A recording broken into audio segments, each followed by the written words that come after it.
At the National Police Association, we spend a lot of time talking about crime in America. And right here in Tucson, Arizona, where I live, we have a group of people who got together as citizens, as business owners, and decided to help their community and their law enforcement officers do something about crime. And I thought that all of you would really be interested in hearing this story. So Josh Jacobsen, welcome to the program. Well, thank you, Betsy. Thanks for having me and thanks for the opportunity. So you are one of 4 steering leaders that started the Tucson Crime Coalition. And you're not the only people in the country doing this, but as I have looked around, I feel like you guys are really doing it right. So talk about what the coalition does, but first tell people how 4 guys were sitting around and decided to do something about the crime in your community. Yeah, well, Betsy, it's really remarkable. So I'm one of 4 steering leaders. I'm a local restaurant operator. Kevin Daly is a software engineer. Monica Carlson is in the heating and cooling business, and Oliver Swan is a developer here in town.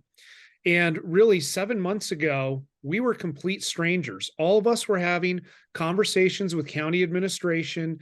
Kevin Daly specifically was extremely concerned about the washes and all of the trash that's going into the washes and contaminating our drinking water. Wait, you got to tell everyone else in America what a wash is. Oh, people don't know what a wash is. Okay. So here in Tucson, Arizona, in the Southwest, we have riverbeds that run dry. And then when the monsoons come along, it pushes massive amounts of water down the washes, and anything that is in there, which could be shopping carts, garbage, drug paraphernalia, people, that gets washed down through, and eventually the water goes into our water table, and that's where we get a lot of our drinking water from. So having good, clean, properly regulated washes are very important here in the Southwest. So Kevin was extremely concerned about that, along with the fentanyl and the crime that we were experiencing. Me being a local restaurant operator, our businesses were being broken into. We were dealing with a lot of folks that are doing open air drug use, urban camping on property. It was becoming a huge problem. So we got together with county administration, which is Jan Lusher. She is our Pima County administrator. And we said to her, Jan, what are we going to do about this huge fentanyl and crime crisis that we've got going on? She said, there's not a plan in place. There's nothing going on. So the 4 of us quickly got together. We hosted a town hall meeting in September of 2022, where roughly 300 people showed up to talk about their experiences with fentanyl and crime in our community. And we were hoping that all of the electeds that were in attendance, because basically all of our electeds between the city and the county were there, virtually or in person. And we were hoping that they were going to get the message and get to work coming up with solutions. Unfortunately, that didn't happen. So we quickly formed the Tucson Crime Free Coalition. So how did you get elected officials to show up for a town hall? I mean, you're just 4 business owners who came to the county with a problem, and the county said, yeah, we don't really have a plan for that. And just so people know, we're depending on where you are in the city of Tucson, you're what, 40 to 60 miles from the border. And we'll talk about border issues in a minute, but we have the fentanyl issues, we have some street gang issues. We have just your random big city crime. We're a city of about 1 million people. And we have a huge homeless problem, because in the winter, when it's cold everywhere else, it's pretty nice here. So homelessness is a huge problem. We have a big veteran population. So we have, quite a few homeless veterans as well. We have a big Air Force base here and a big Army base about an hour to the south.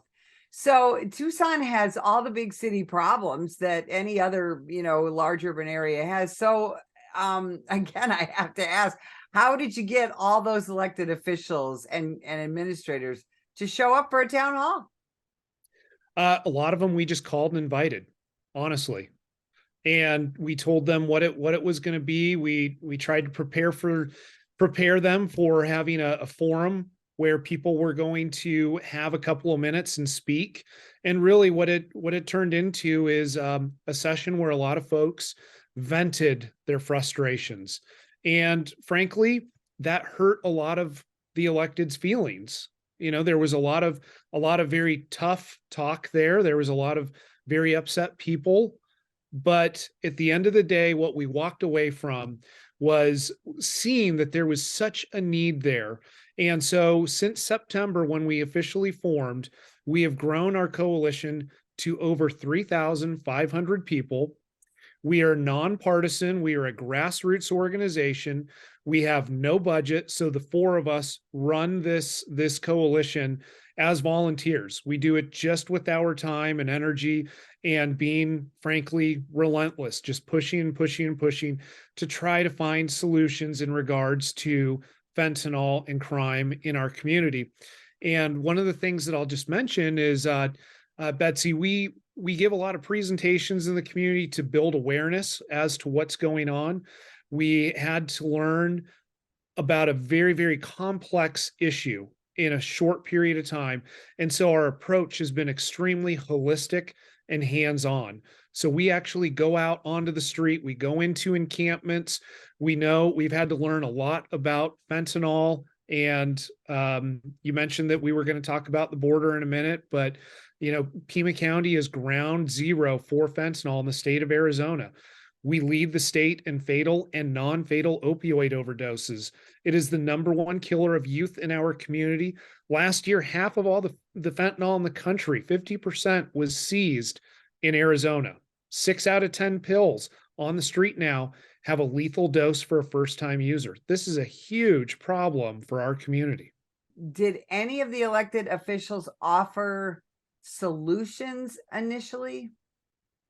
As far as solutions, we have generated a lot of the solutions with the help of Pima County administration, being Jan Lesher and Deputy Administrator Steve Holmes. I'm really glad you mentioned the bipartisan aspect, because our two biggest supporters have been Supervisor Steve Christie, who is a Republican, and Supervisor Sharon Bronson, who is a Democrat. And both of them bring a lot to the table. They've been great sounding boards. They help continue our conversation on the Pima County agenda for the Board of Supervisors. So they are there when it comes to solutions, but a lot of it has just been from us getting out into the community, going through what we call the system of entities as it relates to reduction of crime and fentanyl. So we look at it from the ground level, and we look at how is law enforcement interacting here? What kind of inefficiencies or barriers might they have to doing their jobs? Well, once somebody might be arrested, what's it like in the jail for that individual? Once they're released from the jail, what kind of support and treatment options are there? What are the court systems like? And how do the electeds interact with all of this by setting policies that could be positive or negative to what we're trying to do? So at what point did you start to really engage with law enforcement? So early on, previous to this project, I personally have been out on several ride-alongs with law enforcement, as well as I've been down to the border and worked with law enforcement down there. Congressman Juan Ciscomani, who is another supporter of the Tucson Crime Free Coalition, I was actually able to accompany him down there. And fun fact about him, he is the only elected, and then back then when we went to the border, the only candidate that has ever actually gone out into the field and worked operations on the border. So I personally had that frontline experience, as well as the relationships with a lot of the folks down in Cochise County, specifically Sheriff Daniels. So we have been engaging with law enforcement for quite some time. And then that opened up doors with the Tucson Police Department, the Sheriff's Department. And guess what? When you approach law enforcement and you start talking to them about solutions and going out and ride-alongs, they welcome you because they love it. They love it when citizens want to engage and want to be involved, and they need to see that. Did you find that the street cops were particularly well informed about issues like homelessness and fentanyl and things like that? So one thing I'll tell you, Betsy, is we actually, when we do presentations, we never say the word homelessness. And a big reason for that is because the folks that we're really concerned with, the folks that we're really focused on, are people that are living on the street as a severe symptom to drug abuse, specifically fentanyl. So as far as the frontline officers, absolutely, they give us so much good information. We have open lines of communication. We talk with officers on a daily basis a lot of times, where we share information back and forth. They have told us about issues that they have, whether it be technological in their cars or with systems, as far as technology systems in the pre-trial services, barriers in the booking department, on and on and on. All of these inefficiencies, because, Betsy, you know better than anybody else, we're short on law enforcement across this country, and particularly short here in Tucson. And so we have to remove those inefficiencies and barriers so that our law enforcement can do their job the best that they can with the resources they have. So when you would go into these, the tent cities and the encampments, I mean, would you talk to these individuals Absolutely. and what kind of things did you learn? Like what, give us a little bit of their perspective. Yeah, no, it is fascinating. So, a lot of the camps, I'll be very direct, they're fentanyl camps. That's what we call them. And so essentially when you walk through a fentanyl camp, there's paraphernalia everywhere. You can smell fentanyl in the air. You can see people doing fentanyl. They're not, they're not hiding it because it's so commonplace. We even see that on our streets when you're just driving down the street of Tucson. You'll see people on the side of the road at bus stops using fentanyl out in the open. But once we go into the encampment, the first thing that we do is we will break down the barrier with individuals and let them know that, hey, look, I might look like a cop, but I swear I'm not a cop, and so we break down that barrier. We're not there to arrest you. We're actually there just to have a conversation. The next thing we do is we always treat people with a lot of respect. We treat them the way that we would want to be treated. To some degree, you're kind of in their home, so we strike up a conversation with them. Some people don't want to talk, but I'll tell you, the vast majority of people are very willing to talk to you and tell you their story. And so what we hear are very common, essentially the same story over and over and over again, but just different versions of it. People that have gotten hooked on drugs, it might have started with an injury, with Oxycontin and then heroin and now fentanyl. Young people that just started doing fentanyl. People that we've talked to that they'll tell you, I don't even remember how I got here. I've just been here. We're encountering a lot of individuals that have been on the street for years and years and years. And that's extremely concerning to us because specifically here in the city of Tucson, Pima County, we spend tens of millions of dollars on treatment and outreach and nonprofits to go out and try to help these individuals. And right now, a lot of our nonprofits and treatment centers are only operating at 50 to 70% capacity. So there's places for people to come. The next thing they'll tell us is what their substance abuse is like. We're encountering individuals that are using 10 to 20 pills a day easily of the fentanyl blues. That's the most common pill on the street, and it goes for less than $1 a pill. A lot of our TPD officers will tell us that they're seeing now people that are using 50 to 60 pills per day. We're seeing That's people that, yeah, it is. And, we're seeing that last year, our pedestrian fatalities nearly doubled here in the city of Tucson as a direct result of fentanyl and methamphetamine being in people's systems. Officers are telling us that they're taking people to the hospital that have so much fentanyl in their body. Once they get to the hospital cannot give them any more painkillers. So they have to deal with whatever pain and injuries they sustained from being hit and run over by a car. So a lot of these individuals, they'll just tell you everything that you want to know, and they're very open about it. That's, and this is the thing, and that's one of the issues that we have here in Southern Arizona is our pedestrian deaths and injuries.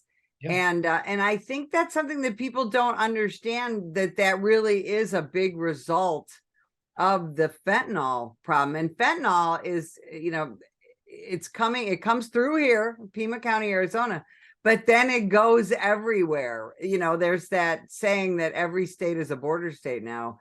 And and that's really true. The fentanyl problem in this country is beyond belief.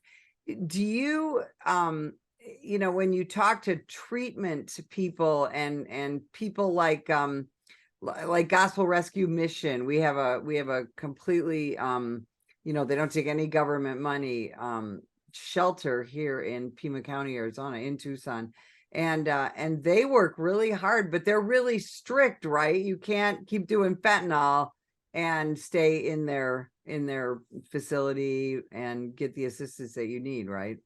Right. Yeah, they're a great program. Lisa Chastain over there has been a great partner for us. She's helped with some of the solutions that we're trying to advocate for. And you're absolutely right. We are not fans of any type of housing that doesn't come with accountability. If you want housing, you need to be in treatment. You have to be clean. You have to be ready to turn your life around and re-enter the community at some point. It is not humane to allow people to continue living in a substance abuse cycle that they're stuck in, whether it's in an encampment or in an apartment or hotel that the city or county has converted into low barrier housing. That doesn't do anything except for, very unfortunately, destroy the community around whatever property it is. Well, and if you're a fentanyl addict, you are either going to die of an overdose, die in a homicide, get run over, or just, have a heart attack someday and be gone. I mean, there is no getting out of it, right? Until you're ready to make the change. And that's, it is substance abuse is it's just devastating because it is up to the individual to seek the cure, which is the will to get better. And so that's one of the things that we advocate for here in the Tucson Crime Free Coalition, is that, frankly, we have made a situation where people, and I hate to say this word because it's not the right word to say, but we have created a level of comfort for people to live in the substance abuse cycle in Tucson. And that's a lack of enforcement. That is the abundance of fentanyl, the cheapness, all of that. So our goal is to disrupt that comfortability. And the reason I say it's the wrong word is because when you go into a fentanyl camp, it is nothing but comfortable. It is just awful. No one would want to live that way intentionally, but they are so stuck. So we've got to disrupt that substance abuse cycle and give them options and treatment opportunities to get themselves out. And when that fails, then we've got law enforcement, we've got the law, and we've got the Pima County Jail. But we've also got some other options that we're working on that would be more proactive to help people out as well. So Josh, we have a couple of minutes. If people from other communities around the country are watching this and they want to start their own crime-free coalition, what do you suggest? Well, number one, you can find us at TucsonCrimeFree.com. We are actually in the process of meeting other coalitions around the country. There's one in Santa Monica that we've been working with, the Santa Monica Coalition. We've been contacted by a coalition that is forming back in Minnesota. So we are here to start a network and to share with all of the information that we have learned from being on the street. And we want to learn from other coalitions and what they've done, because we have our problems here in Tucson. Other communities have problems that might be worse than ours or better, or they're in a better situation than us. But the goal is for the entire country to start lifting above the fentanyl and crime crisis. And we're here to help out any way we can. And I think people need to really understand that this is an issue that you can't just foist on the shoulders of law enforcement. and say, hey, you guys need to take care of it, right? In fact, the four of you, when you started this, you really found that out, didn't you? That it was going to take more than just calling 911. Oh, absolutely. With the shortage of officers, that just doesn't work. You have to realize that uh, unless there is something extremely dire, something life-threatening, you probably will not see an officer. But we tell people that it is really important to report all crimes that are occurring because we need good data. We need that ability. We also need to make sure that our law enforcement has the staffing and resources that they need. That is extremely important. We know that staffing is going to be a problem, so we have to make sure that we're efficient.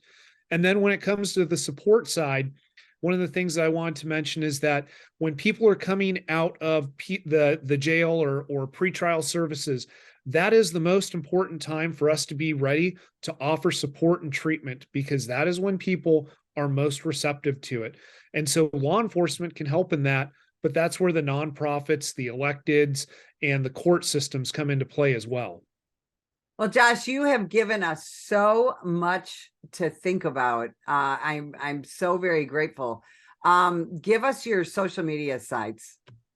So TucsonCrimeFree.com, that is our website. You can also find us on Facebook and Instagram, Tucson Crime Free Coalition. But TucsonCrimeFree.com, that is where we have our once per week newsletter, and it's also historical, everything since we have started. Josh, I can't thank you enough for spending time with me today. And if you would like more information about the National Police Association, visit us at nationalpolice.org.